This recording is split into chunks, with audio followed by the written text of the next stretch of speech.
जय हिंद। जो भी student UG first semester third semester का बैक या फिर इम्प्रूवमेंट फार्म भरना चाहते हैं, फाइनली उनके लिए बैक और इम्प्रूवमेंट का फार्म आ गया है। क्योंकि महात्मा गांधी जब एग्जामिनेशन फार्म लाया था उस टाइम उनका वेबसाइट स्टेबल नहीं था, यानी उसमें अपडेट किया जा रहा था, जो कि अभी भी कुछ कोर्सों में चल रहा है। लेकिन बैक और इम्प्रूवमेंट यूजी फर्स्ट सेमेस्टर और थर्ड सेमेस्टर के लिए आ गया है, और उसके साथ साथ ही जो स्टूडेंट पीजी वाले होंगे उनके लिए भी आ गया है। और यहीं पर आपको बता देता हूँ, एलएलबी फर्स्ट सेमेस्टर वालों के लिए भी एग्जामिनेशन फार्म आ गया है, तो वो लोग भर लेंगे। मैं लिंक दोनों का दे दूंगा वीडियो में। तो दोस्तों चलिए वीडियो शुरू करते हैं, देखते हैं यूजी फर्स्ट सेमेस्टर और थर्ड सेमेस्टर वाले बैक इम्प्रूवमेंट फार्म कैसे भरेंगे। अगर उससे पहले आप हमारे चैनल पर नए हैं तो चैनल को सब्सक्राइब करके वीडियो को लाइक कर दें। महात्मा गांधी तथा उससे अपडेटेड 5 जिले में जितने भी कॉलेज है और उस कॉलेज से जो भी student BA, BSc, BCom, BBA कर रहा है, उसका इस बार थर्ड सेमेस्टर या फिर फिफ्थ सेमेस्टर होने वाला है, यानी कि हो ही गया हो, एग्जामिनेशन फार्म भर दिया होगा। अगर नहीं भरा है तो यहाँ आई बटन में क्लिक करके कैसे एग्जामिनेशन फार्म भरना है उसको देख लेगा, और अगर भर दिया तो फिफ्थ सेमेस्टर या फिर थर्ड सेमेस्टर में उसका एंट्री हो गया है अच्छे से। क्योंकि एग्जामिनेशन फार्म ही माना जाता है कि आपका एडमिशन कन्फर्म हो गया है, क्योंकि एडमिट कार्ड और परीक्षा का सारी प्रक्रियाएँ शुरू हो जाती हैं। तो चलिए देखते हैं बैक इम्प्रूवमेंट फार्म। जो यूजी फर्स्ट सेमेस्टर और थर्ड सेमेस्टर में जिनको भी बैक या फिर इम्प्रूवमेंट भरना है उनके लिए फाइनली फार्म आ गया है। महात्मा गांधी की वेबसाइट सही से रन करने लग रहा है। जब मैं एग्जामिनेशन का फार्म भरने का वीडियो बना रहा था उस टाइम ऑप्शन शो हो रहा था, लेकिन जब मैं वीडियो पोस्ट कर दिया उसके कुछ टाइम बाद ही वो ऑप्शन गायब हो गया था, लेकिन फिर से आ गया है। तो चलिए देखते हैं कैसे भरना है। सबसे पहले आपको क्या करना होगा, वीडियो डिस्क्रिप्शन बॉक्स में UG NAP back improvement form के नाम से मिल जाएगा लिंक, उस पर क्लिक करना है। और जो एलएलबी वाले होंगे रजिस्ट्रेशन करने वाले एग्जामिनेशन फार्म का, उनके लिए एलएलबी के नाम से होगा और सेमेस्टर ही। तो जिनको बैक इम्प्रूवमेंट भरना है उस लिंक पर क्लिक करेंगे जो बैक इम्प्रूवमेंट वाला है। फिर उसके बाद उनके सामने पूरा फॉर्मेट ओपन हो जाएगा फार्म का, उसमें कुछ चीज़ें उनको भरनी होती है। तो एग्ज़ाम टाइप में वो सेलेक्ट करेंगे। अगर उनको बैक भरना है तो वो करेंगे यूजी एनएपी बैक और सेमेस्टर, ये वाला ऑप्शन करेंगे। अगर इम्प्रूवमेंट भरना है तो वो क्लिक करेंगे यूजी एनएपी इम्प्रूवमेंट और ये वाला करेंगे।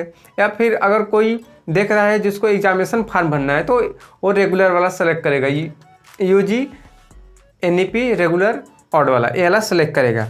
फिर उसके बाद कोर्स आपका जिस कोर्स में होगा, यहाँ पर आप लोग के लिए एक एक्स्ट्रा बोनस है। आप लोग बताइएगा कि कोई एनएपी वाला भी 5 सेमेस्टर का एग्ज़ाम दिया है क्या, क्योंकि उनके लिए बैक इम्प्रूवमेंट आ गया है। ये आप लोग कमेंट करके बताइएगा। मेरे समझ से तो इस बार एनएपी का जो है वो 5 सेमेस्टर में स्टूडेंट पहुँचे। खैर वो छोड़िए, बाकी आप अपना कोर्स सेलेक्ट करिएगा। आपका यूजी यानी बीए, बीएससी, बीकॉम, बीबीए में कौन सा सेमेस्टर में आपको बैक या फिर इम्प्रूवमेंट भरना है। बैक इम्प्रूवमेंट दोनों के लिए सेम प्रोसेस होगा, इसका आप टेंशन ना लेना। तो जो आपका कोर्स होगा उसको सेलेक्ट करना।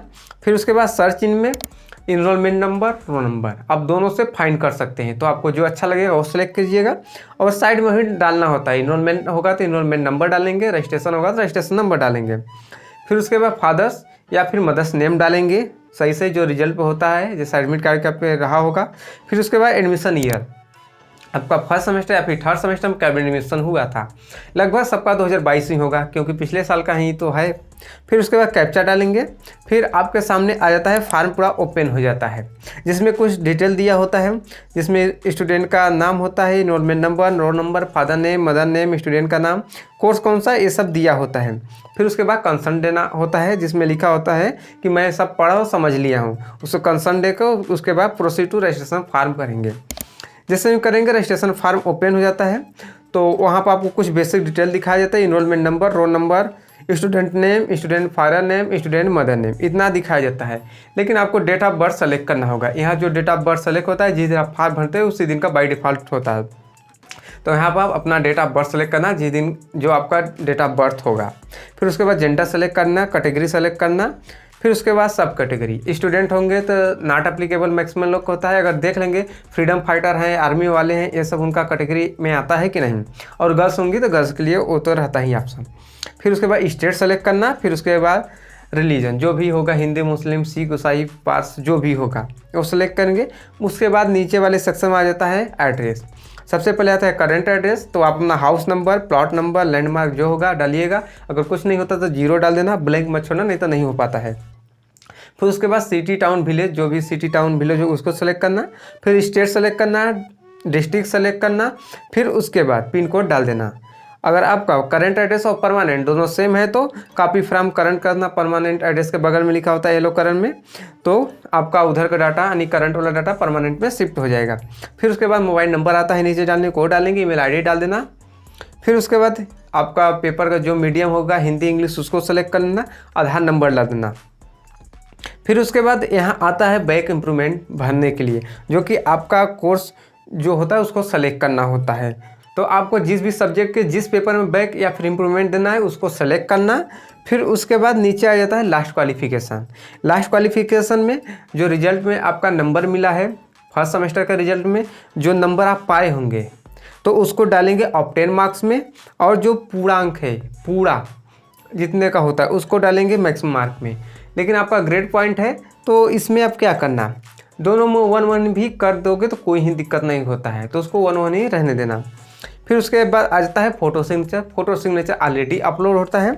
फिर उसके बाद आ जाता है कैप्चा डालने के लिए। कैप्चा सबमिट अभी मत करना, उससे पहले ऊपर नीचे से एक बार अच्छे से मिला लेना कि क्या सही है क्या गलत है। अगर कुछ गलत होगा तो उसको एडिट कर लेना, क्योंकि सबमिट करने के बाद एडिट करने का ऑप्शन नहीं होता है। महात्मा गांधी इसके लिए परेशान भी कर देगा, क्योंकि उनका हेल्पलाइन नंबर लगता नहीं है।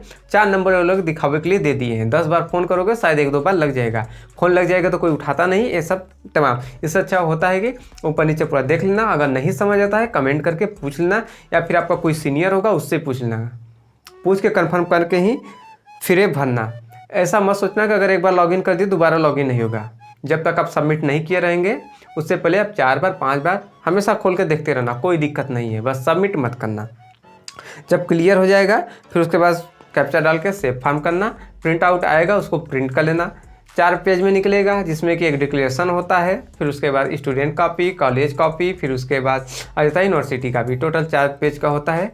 कुछ कॉलेज में आधार कार्ड भी इसके साथ लगवाते हैं, तो कॉलेज में पता कर लें। बाकी आधार कार्ड लेते रहना साथ में, सपोर्टिव डॉक्यूमेंट। बाकी तो यही 4 लगेगा, वहाँ से सिग्नेचर करके आपको स्टूडेंट कॉपी और डिक्लेरेशन मिल जाएगा। बाकी वो 2 रख लेंगे, कॉलेज और यूनिवर्सिटी कॉपी। तो ऐसे में आप अपना बैक इम्प्रूवमेंट फॉर्म भरना। और जो एग्ज़ाम की बात रही तो एग्ज़ाम मान के चलना कि जनवरी लास्ट या फिर फरवरी में होगा। फरवरी में जब भी ये लोग करा लें उतना होगा, क्योंकि अभी महात्मा गांधी जो है कि 1 या 2 बार बैक भी इसका बढ़ाएगा एग्जामिनेशन फॉर्म का बैक इम्प्रूवमेंट वाला, क्योंकि इतना बड़ा महात्मा गांधी के पूरे कॉलेज से अपडेटेड है। 5 जिला में लगभग देखें तो मोटी मोटा 550 के कॉलेज आसपास में आ जाते हैं। तो गांव वगैरह में पता होता है, कहीं कहीं पता भी नहीं होता है स्टूडेंट को, लास्ट डेट पे पता चलता है या फिर फॉर्म नहीं भरा पाता है, इस वजह डेट इसका बढ़ता है। तो खैर अभी 4 दिसंबर से लेकर 13 दिसंबर तक डेट है। 15 दिसंबर तक आप अपने कॉलेज में जमा कर सकते हैं। इतना आप लोग काम करके रेडी हो जाओ, फिर उसके बाद एग्जाम का तैयारी में लग जाओ। फॉर्म भर के एग्जाम की तैयारी में लग जाओ। मान के चलो मोटी मोटा 1-1.5 महीना आपको मिलेगा, उससे ज़्यादा टाइम नहीं मिलने वाला। अगर आपका कोई भी सवाल रहता है कमेंट सेक्शन में कमेंट करके पूछ सकते हैं। तो मिलते हैं नए वीडियो में नए टॉपिक के साथ, तब तक के लिए जय हिंद।